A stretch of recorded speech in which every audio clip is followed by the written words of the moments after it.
നമുക്കിന്നൊരു അടിപൊളി ഉന്നക്കായ ഉണ്ടാക്കാം. അപ്പോൾ നമുക്ക് പെട്ടെന്ന് തന്നെ അതിൻ്റെ റെസിപ്പിയിലേക്ക് പോകാം. വാ വാ വാ എല്ലാവരും ഓടി വായും. അപ്പോൾ ഇതുപോലെ സ്റ്റീം ചെയ്യുന്ന പാത്രം വേണം. നമ്മുടെ പഴം കഷ്ണമാക്കിയിട്ട് ഇട്ട് കൊടുക്കാം കേട്ടോ.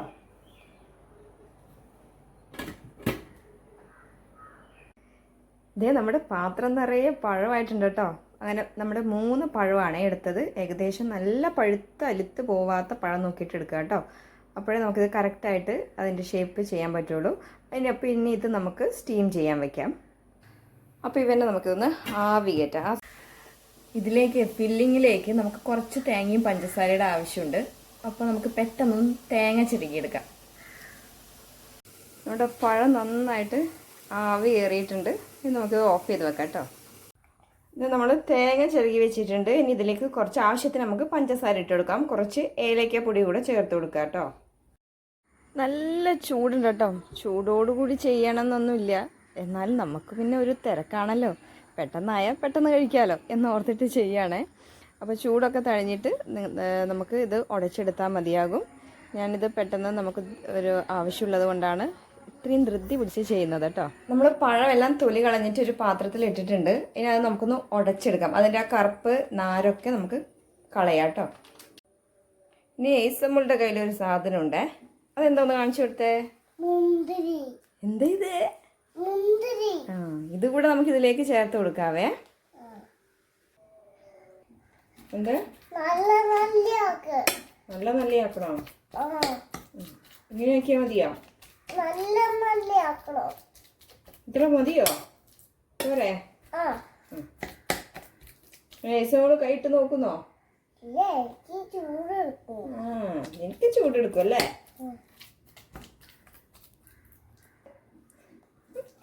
എന്റെ കൈ പൊള്ളിയിട്ടാണോ ചിരിച്ചേ? എന്റെ കൈ പൊള്ളിയ ചിരിക്കുക ചെയ്യാ.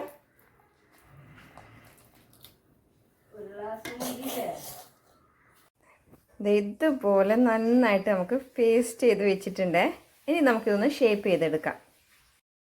ഇനി നമുക്ക് ഇതിൻ്റെ ഉള്ളിൽ വെക്കാനുള്ള ഫില്ലിംഗ് ഒന്ന് പെട്ടെന്ന് റെഡിയാക്കി എടുക്കാം കേട്ടോ. അതിലേക്ക് നമ്മൾ തേങ്ങയും പഞ്ചസാരയുമാണ് ഇട്ടേക്കുന്നത്. കുറച്ച് നെയ്യ് ഒഴിച്ചിട്ട് അതിലേക്ക് നമ്മൾ ഇട്ട് കൊടുത്തിട്ടുണ്ട്. ഒരു ഏലക്കായ കൂടെ ചതച്ചിട്ട് ഇട്ട് കൊടുക്കാം. അതിൻ്റെ കൂടെ നമ്മൾ മുന്തിരി കൂടെ ഇട്ടിട്ട് അതും കൂടെ ചേർത്തിട്ട് ആ നെയ്യിലൊന്ന് ഫ്രൈ ചെയ്തെടുക്കാം കേട്ടോ. അപ്പോൾ ഇതൊക്കെയാണ് നമ്മൾ ഇതിൻ്റെ ഉള്ളിൽ വെക്കാനുള്ള ഫില്ലിങ്. അധികം ബ്രൗൺ കളറാകേണ്ട ആവശ്യമൊന്നുമില്ല. ചെറുതായിട്ടൊന്ന് ചൂടായി എടുത്താൽ മാത്രം മതിയാകും. ഇനി നമ്മൾ പഴം നമ്മൾ കയ്യിൽ വെച്ചിട്ട് ഒന്ന് പരത്തിയെടുത്തിട്ട് ഇതിൻ്റെ ഉള്ളിലേക്ക് ആ മിക്സ് അങ്ങ് വെച്ച് കൊടുക്കുകയാണ്. ഇനി അതുപോലെ തന്നെ പെട്ടെന്ന് തന്നെ നമുക്കിതൊന്ന് മടക്കിയെടുക്കാം. അപ്പോഴേക്കും നമ്മുടെ ഒരു ഉന്നക്കായ റെഡി ആയിട്ടുണ്ട്. ഇനി ബാക്കിയുള്ളതും നമുക്കിതുപോലെ പെട്ടെന്ന് ചെയ്തെടുക്കാവേ. കുറച്ച് ഓയിലിൽ നമുക്ക് ഫ്രൈ ചെയ്തെടുത്താൽ മതിയാകും. അധികം എണ്ണയുടെ ആവശ്യമൊന്നും നമുക്ക് വരുന്നില്ല കേട്ടോ. അപ്പോൾ പെട്ടെന്ന് തന്നെ നമുക്കിത് ഓയിലിലേക്ക്, നല്ല ചൂടായ ഓയിലിലേക്ക് ഇത് ഓരോന്നായി ഇട്ട് കൊടുത്തിട്ട് ഫ്രൈ ചെയ്തെടുക്കാം. ചെറിയൊരു ബ്രൗൺ കളറായി കഴിയുമ്പോഴേക്ക് തന്നെ നമുക്കിതൊന്ന് കോരി മാറ്റാവുന്നതാണ്. അധികം നേരം ഇത് ഓയിലിട്ട് കുക്ക് ചെയ്യേണ്ട ആവശ്യമൊന്നുമില്ല കേട്ടോ. എല്ലാം പെട്ടെന്ന് തന്നെ ആയി കിട്ടും. അപ്പോൾ അടിപൊളി സ്നാക്കാണ് നമ്മുടെ കണ്ണൂരുകാരുടെ സ്വന്തം ഉന്നക്കായ. അപ്പോൾ ഇതുവരെ ആരും കഴിച്ചില്ലെങ്കിൽ ഇതുപോലെ ഒന്ന് ട്രൈ ചെയ്ത് ഉണ്ടാക്കി നോക്കും. അപ്പോൾ ആദ്യമായിട്ട് കാണുന്നവരാണെങ്കിൽ ഒന്ന് സബ്സ്ക്രൈബ് ചെയ്തേക്കണേ. Okay, by.